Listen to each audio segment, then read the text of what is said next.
You want to keep movement of money to a very minimum. Okay, if you have got weird deposits in there, like 500 here or whatever, anything over 500, I have to explain to the underwriter. You have to explain to the underwriter where that money came from. We have to kind of get a paper trail of where that money came from.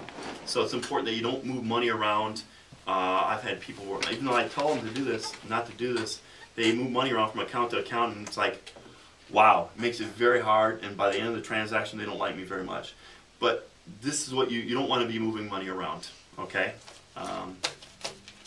As far as other things too, like Bert mentioned, the other thing that's important is we approve you. If you're buying a condo, we approve the building as well.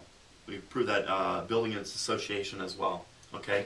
Sometimes approving you is the easy part. Approving the building can be more difficult, depending on the amount that you put down, that type of thing. So, different things that can eliminate it from being approved from Fannie Mae and Freddie Mac is if the building is not 100% complete, okay, or the common areas like the entryway, all that stuff is not complete.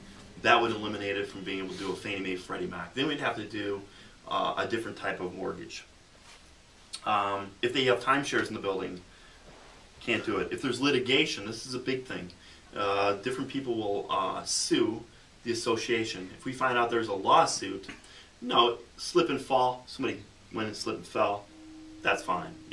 If they're suing somebody because the building is structurally unsound, you're not going to get a loan in that building. That will not be a good. You'll not find anything there. Even with 50% down. Even with 50% down. No, not even with 50% down. No, I would only have a product for that. I shouldn't want a loan. You might not want to be in that building. Yeah, because if you can't get a loan there, neither can anybody else who might want to buy your home in the future. That might not be a good idea. If 20% of the building or greater is used for commercial space, can't get a loan in that building. Now, sometimes this is very deceptive because you might have a 5-story building, and each story you have residents, and then on the bottom level is a commercial space. Well, more than 99 times out of 100, that's an okay building, because a lot of times the commercial space is not using 20% of it, even though it appears it's 20%, because they have the other area for parking or whatever. There might be something else in there. Is that based on square footage? Yes. Based on percent of ownership? Based on the square footage. Okay. Yep. Yep. So, or if somebody owns greater than 10%, if it's greater than 10 units, somebody owns greater than 10% of the units themselves. So if you have got a guy in there, and say you got say you have a 11-unit building, there's a guy in there, and then he bought an investment property in the same building. Well, you just screwed all you guys, because now you can't get financing in there. So you don't want to have that happen as well. Well, you don't want to have too much risk in one person. Oh, and so there's risk in that other. Yeah. How is that different than like a 3-unit condo building though? Every owner has more than 10%. Different. So if it's less than 10 units, then you just can't own two units yourself. Okay. Yep. No, that works differently. Yep. Okay. That's a good question though. So now what happens if you put down 10%? We get to use this form. We ask the condo questionnaire or the condo the association this many questions. There's a total of 10 questions on here. This is like 10% down. Simple. Okay. 10% down, use this one. If you put less than 10% down, now we get out the big guns. Then we have to do this. So that's not good. We don't want what we don't know won't hurt us. This is going to have the big things on here. This is the stuff we're really worried about. This one, the issue here is the number of rental units in the property. If there's greater than 30% investors in the property, we're a little concerned about that. If you're putting less than 10% down, if you're putting 10% down or greater, I don't really care. And there might be some renters in your building. So, that's another part to know that we're going to have to check out the building. So not automatically are you going to get a deal. Now there are like new buildings and stuff where a lot of things are done. I can do homes where you're the first one in. You're going to put down 20% on that situation though. I have it's called a non-warrantable condo program. Basically, it's saying that Fannie Mae or Freddie Mac can not right now. They can't do a loan in that building until they sell up to 51% of the units. Then we can start getting them approved through Fannie Mae, Freddie Mac. So that's how that I've would seen work. that happen on like house owners. Oh, you saw that? Really? Yeah, that scenarios can come up. Yeah.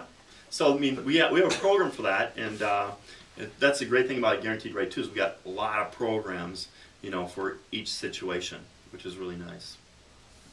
So that's what I had. Also, I wanted to mention too, on PMI. Okay. So the difference on PMI, if you have a 720 or greater credit score, and you're putting down, let's say you put down 5%, your factor is 0.67%. So on, let me just give you my calculator here. I'll just give you an example on this, how important credit is. So if you have a $200,000 loan, okay, you're at $1,340 per month is what your PMI would be. If you put 5% down and you have a 720 or greater credit score by 12, that puts you at $111 per month is what that would cost you. Okay, now let's just say 111.67.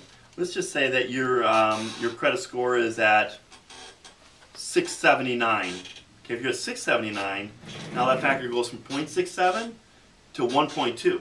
Wow. Yeah, so 0.0120. So it'll actually be Double. $200. So your PMI payment would go from $111 per month up to $200 per month. Another big reason why you want to really know where your credit score is at, and if there's anything you can do about that, you want to take care of that thing, especially if you're getting PMI. How do you get one credit score number when they check 3 different? We take the middle. Okay. Yep. Yeah, we take the middle, and if you Or only you have 2, we average take of the low. 3. Nope. Take the The middle. middle one? Mm-hmm. Take the middle score. And if you only have 2 scores for some reason, sometimes that does happen. We'll take the low score. That's what we do. Never to your benefit. That's one of the things in the mortgage business. In the mortgage business right now, nothing's ever to your benefit. It's always, it's always to the low side. We're always going to take the low number.